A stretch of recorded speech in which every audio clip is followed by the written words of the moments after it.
What's going on, everyone? Adam Swartz here. On today's video, I'm going to break down per year what market we were in and what led to that housing market and what you should do moving forward to kind of have an idea of you're thinking about buying and selling 2025 and 2026 to kind of build a game plan on what we should be doing in each market. But I'm going to break down and kind of explain to you guys very simple what makes what market, who wins in that market, and what you should do when you are in that type of market. So I threw this little slide together. We could jump over here. So today, or 2020, we all knew that we were in a crazy seller's market. Rates went really low. People buy homes for life events. Most people don't buy them for investments, even though people want to say they're buying them for investments. People buy them for life events. So we had the perfect storm in 2020. We had people locked down. We had people with extremely low interest rates. We had a lot of money in the system. And so when you have a lot of money in the system, low, cheap money, and no inventory and tons of buyers, that creates the seller's crazy market that we saw. What people don't realize is in 2019 and 2018, we had a neutral market. Rates are in that 4 to 4.5%. And honestly, in quarter four of 2018, we actually saw a big slowdown when rates went up to like 4.75. I had a housing project, 18 homes in Riverside, and it really stalled out until rates went kind of back down to 4.25, which I laugh now because what we would do for rates at 4.25. So in 2020, we saw rates crash all the way down to 2.6 by the end of the year. And like I say, see how we had inventory starting to creep up at the start of 2022. And then we saw housing, fall off the map because so many buyers came into the market. Almost every house sold in that market. I mean, I don't even think we ever even saw an expired for the span of all of 22, unless it was like, I don't even think I saw one expired in all of 2020. So it's pretty crazy how that market was. And hopefully we never come see it again, and which I don't think we will. We saw home prices come up from, like in that 435 range all the way up to 475. So obviously people who won in 2020 was sellers, investors, flippers, anyone that owned housing at that point obviously crushed it in 2020. They made a lot of money. They sold very quickly, and it was easy street for most sellers out there. So if we go back to the report, now going into 2021, we saw the same thing. Low rates were still out there. Low inventory was still out there. We had still tons of buyers going in the market. We had 10 offers on each house. We just never saw that kind of slowing down all of 2021. But that definitely changed going into 2022. If we look, rates were still in the 3% area at the end of 2021, and we saw inventory even lower than we saw in 2020. So low inventory, low rates, tons of buyers equals seller's market and high prices. But going back to pricing, obviously we went from 475 all the way up to 592. I mean, 100,000 in 1 year. That's insane. Then 2022, we really saw buyers pull off the fence and just literally leave the market. I mean, they were tired of, probably a lot of them got tired of getting beat out in 21 and 20. It was very frustrating working with buyers in that moment in time where you're, showing houses and houses and houses, and you get to the house and there's 20 people waiting outside, and you're writing an offer 50,000 above and not even getting a call back from the listing agent because you didn't even have a chance at the house. So what people don't realize, in 20 and 2021, the only buyers that were really buying houses at that point in time were 20% down, 10% down, people that were waiving appraisals, people had really high credit. If you were the average buyer, needed closing costs or a 3.5% FHA buyer, you really had no chance to buy homes in that market. So we had a lot of buyers in the market, but a lot of them couldn't actually buy homes. And I know a lot of those people ended up getting out of the market for two reasons. One, they got tired of chasing houses, and two, pricing, they just got too high. They got beat out of the market and they couldn't afford housing at that price point anymore. And so we saw a lot of buyers leave the market in 22. Rates were still going higher, prices were still going higher. And I think there was a lot of buyer fatigue in 22. If we look at interest rates, it went from 3.11 all the way up to 6.42 in 1 year. I mean, doubling interest rates. And then look, it's just, looking at stats, it's just, Inventory went all the way up from 325 all the way up to 705 just in Riverside. I mean, we saw a massive amount of buyers just get off the market. A lot of things just went off market, didn't sell because prices were still high. If you want to look at pricing, we were up 40,000 from the year where we peaked at, but you could see middle of 22, buyer fatigue definitely creeped in. You saw home prices go down after that. So then going into 23, rates were still high, pricing was still high, but you can see up here, I felt like it went back into a seller's market. The big thing you saw in 23 was buyers that were on the fence, waiting for the market to crash or rates to go back down. They realized that wasn't happening. They were tired of renting. Prices softened a little bit. Inventories got bigger out there. That was the other thing that people didn't realize was like, there just wasn't a lot of great houses on the market in 22 because most sellers that had great houses, they just refied to a really low rate and they just never sold their house. Especially in Riverside. Riverside's a weird market because most people don't sell. Home pricing in Riverside is never really high enough for most people to sell and like upgrade to a bigger house like in Orange County or at the beach. And most people don't sell their house and move to Moreno Valley. We might see like people sell and move to Menifee, sell and move to Temecula, move to the desert. But Riverside is really a city where kind of people lock down for a long time and they don't really move that often. And so we saw a lot of people just refi, stay in the house that they really like, and and stay put. The big thing we saw in the Inland Empire and why prices went so high was we just had a lot of people from Long Beach, LA, those places realizing, wow, I could sell my 2-bedroom, 2-bath condo in LA, make 800 grand, move to Orange Crest, buy a 5-bedroom, 3-bath house with a pool. And, my payments literally almost nothing. It was a no-brainer for a lot of those people because, life changed and they had to, go back into living a different lifestyle. So going back to 23, I really felt like it slid back into a seller's market. And you can see by the chart, yes, rates continue to go higher, but you can see how many houses came off the market. 2 reasons houses come off the market: they sell or the seller decides not to sell. We saw a lot of buyers jump back in. At the time, people were talking about, date the rate, buy the house, marry the house, date the rate. And technically, I will say, like, I've never thought home pricing or rates would stay this high for this long. I just didn't. I think a lot of people thought, oh, we're going to peak out and then that's going to slow the housing market down. That's going to slow inflation down. We're going to start having some cuts and rates are going to go back down. And we just really haven't seen that happen yet. So the idea of marry the house, date the rate, we just haven't seen that turn out. Not saying that it won't. A lot of people are bashing agents who made those statements that, look, rates are still high. You're dating the rate. Hey, sometimes you date for 5 years before you break up. Like, it is what it is. So even though people might be stuck with higher interest rates right now, when rates do go down, because I just don't think that the housing market can handle rates being this high for much longer, unless, mortgages or unless whoever's in charge, the president, doesn't mind home prices going down, because longer rates are higher, more buyers leave the market and prices go down. Supply and demand, very simple. So going back to this chart, we did see homes increase, right? So even though the rates went higher, we saw home prices going, but then because rates were so high for so long, we started seeing by the end of the year 2023, a lot of buyers leaving the market. And look, we saw prices continue to go up. But if you could just see right after December, we saw a big drop off in medium home price because buyers left the market with rates being at 7.5%.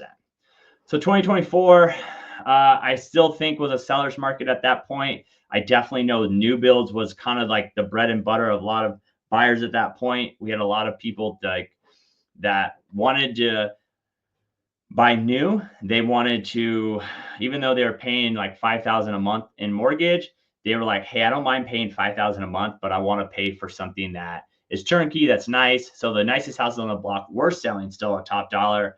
But the big people that got hurt in 2024 were people that had fixer uppers that needed work, the homes that need work just weren't selling for top dollar anymore because people are like, hey, I'm not going to spend $5,000 a month on a house and then also have to spend $50,000 to fix it. They just weren't going to. And if you take a look at the charts, we did see rates drop down in September, which kind of helped out. But we did see like in the inventory of housing go up in Riverside.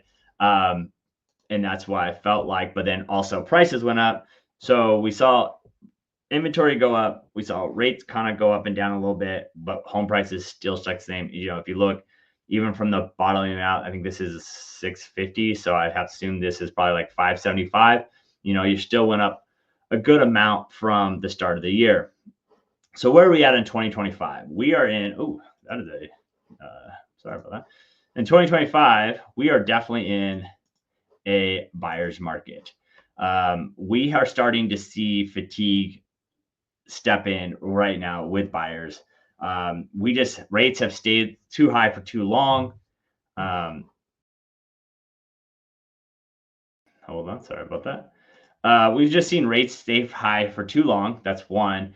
And then two, the talk of like rates are going to go down. That's keeping a lot of buyers on the fence because they're like, well, I'll just wait until rates go down. Or they're like, well, if rates stay higher, then inventory will continue to go up and prices will go down, one or the other. And so we have a lot of buyers sitting on the fence. And I think another thing that's having buyers sit on the fence too is inflation. I mean, if we go and look at this chart right here, I'm going to jump ahead for a second. Oh, I didn't add it. Oh, there it is. If you look from 2020 to 2025, on average, whoopsie, I am not good at this sometimes. On average, you can't see this, but on average, pricing is 25% higher than it was in 2020. So not just housing's more expensive, everything's more expensive. If you want to go back to the charts, we're look at rates are still in that 6 range, and we're starting to see inventory click back up. And so that's why I really think it's going back into a buyer's market. I will say, do I think that's going to stay for a while? I kind of do, to be honest. I think we're not going to see a lot of home prices change in the start of the year. I made a post today on social media, on Instagram, that we've only seen 0.6% increase in pricing in Riverside the start of this year. We saw 10% in 2020, 9% in 21, 22 we saw, I think, 6. Last year we saw 3, and this year we've seen roughly 1%. So I just don't see home pricing moving up and down that much. We might be 2 to 3% above last year, or 2 to 3% below last year. But the days of seeing 5% increase in your value each year are for sure long gone, unless the Fed does some crazy stuff and rates drop really low and we get down to that 4% range. Then I see pricing kind of still going up. So what you should do if you're thinking about buying right now? If you want to go back to this, what I think is very interesting about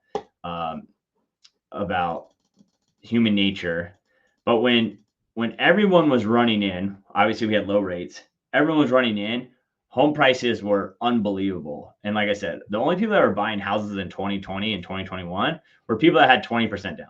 That's it, 20%, or they were able to, pay caps on appraisal, plenty of those things. So who should be buying houses right now? One, you definitely gotta have to afford your monthly payment. Like, do not put yourself in a position where you cannot afford your monthly payment. That's definitely one thing. Two, make sure wherever you're looking to buy, you're going to stay there for a handful of years. Reasoning is, I just don't see home prices going up or down that much over the next handful of years. And so you want to definitely stay in a community that you're going to stay for a while. Or I would say move in rent, but your mortgage is probably going to be more than what you can afford renting that property out. So if you're going to buy right now, make sure that you are responsible financially. Two, if you're realizing that cost of living is probably going to keep going up, so make sure you stay on the lower end. I think the hard part that we face nowadays is so many people want their first time home to be a 5-bedroom, 3-bath, 3,000 square foot house in Orange Crest. That's $900,000, $800,000 now. That's just not what it is anymore. Remember, you got to kind of work up to buying a new home. It sucks that we're in that kind of market, but that's what you need to do. So look for a price that makes your payment comfortable. 2, you enjoy living there. And 3, it doesn't need that much work to keep it up. Sellers out there, if you're thinking about going on market right now, you extremely have to price aggressively. Do not look at what is currently sold in your neighborhood or pending. Look at what is currently sitting on the market and price below that. That's simple. We have a house coming up in Orange Crest, and it's a 5-bedroom, 3-bath pool home. There's a 5-bedroom, 3-bath pool home down the street. They're roughly the same condition. They're listed at 765, been on the market 50 days. My client really needs to sell their house. We're going to go on market at 725. It's just, I got to get ahead of the rock, So if the rock is rolling downhill on pricing, I need to get ahead of it, because if you try to go behind it, you're always going to be playing catch up. And it only takes one person in your neighborhood to go low, and then everyone's playing catch up to that one. So you got to stay ahead of it. It sucks, but let's remember, you're still making more money for your current house than you would have ever before. If you would have sold last year or the year before, you are still at peak pricing right now. We still have not seen a negative decrease.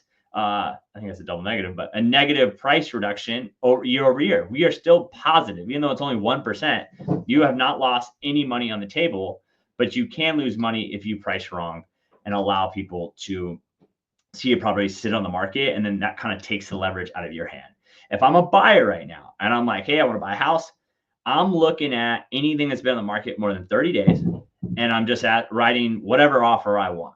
I'm writing, I want my closing costs paid for. I want a below asking price. I'm going to ask whatever I can get.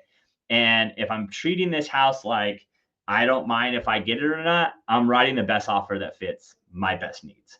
Because remember, in 2020 and 2021, and to be honest, other than this year, 22 and this year, sellers have taken the offer that is best for them. So buyers, now write the offers that's best for you. And if they don't want to take it, great, move on to another house. It will not be that big of a deal. So hopefully this video helps. Hopefully you understand kind of what it takes to be in certain markets, and kind of figure out, like, if rates go down again, like, let's go to this really fast. If rates go down, so if you're waiting for rates to go down, what is going to happen? Buyers are going to enter the market. It is, look, buyers are in the market, low rates, buyers out of the market because rates go higher and prices go higher. So if you're waiting for rates to come down, you and everyone else. And so if you're one of those buyers that need closing costs, maybe your down payment assistance. If I had down payment assistance right now, I'd be looking at a buy a house right now. If I could qualify for down payment assistance, I could go buy a house. If you want more questions about down payment assistance, send me a message. I'll help you out. But if I'm a weaker buyer, down payment assistance, need closing costs, things like that, I am in the market right now. I'm still being picky. I'm still writing offers that fit best for me. But if I'm waiting for rates to go down, everyone else is. And when rates go down, more buyers flood the market, and then you lost your opportunity. And I'm not trying to fear monger you. I'm not trying to say, hey, you need to go buy a house right now. But what I'm telling you is, if I am one of those buyers, I am being picky, and I'm writing offers that fit for me, and I'm not waiting for low rates, because when low rates happen, I can refi. But I'm not saying marry the house, date the rate. I'm not saying that. What I'm saying is, if you're waiting for lower rates and lower rates come, everyone else is flooding into the market. And then as low as rates go, I'm not saying this is going to happen because no one has a crystal ball, but do we become 2021 again? Maybe, maybe not. I'm not really sure. I think we're definitely going to start having more offers on houses if rates go down. Obviously, that's going to happen. So, like I said, every person is different. And in this market, you got to have a game plan on the buy side, on the sell side. If you're thinking about doing it next year, you got to have a plan, buy side and sell side. The days of, in crazy markets, the days of, oh, I want to sell my house, let's put the house on the market, let's throw a sign in the front yard, let's just do that, are long gone. If you're putting your house on the market, you got to get ready for market. You might have to do paint. You might have to clean it up. You might have to do certain things to make your house look the best it possibly can. And if I'm buying right now, I can't just go, hey, I'm going to just go look at open houses this weekend and then figure out as I get there. It's like, no, we got to go figure out a game plan, because maybe we couldn't qualify for down payment assistance. Maybe we need closing costs, and we will go after only certain properties. I just got done closing a house in the desert with a mother, with single mom with 2 kids, who got into the house for $3,000, and she was paying the same amount she was for an apartment in Orange County.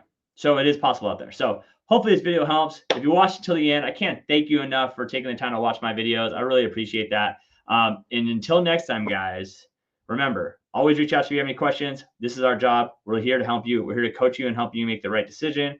But can't thank you enough for everything you do, for everyone that works with us, sends us referrals. You guys are the best. But until next time, guys, peace.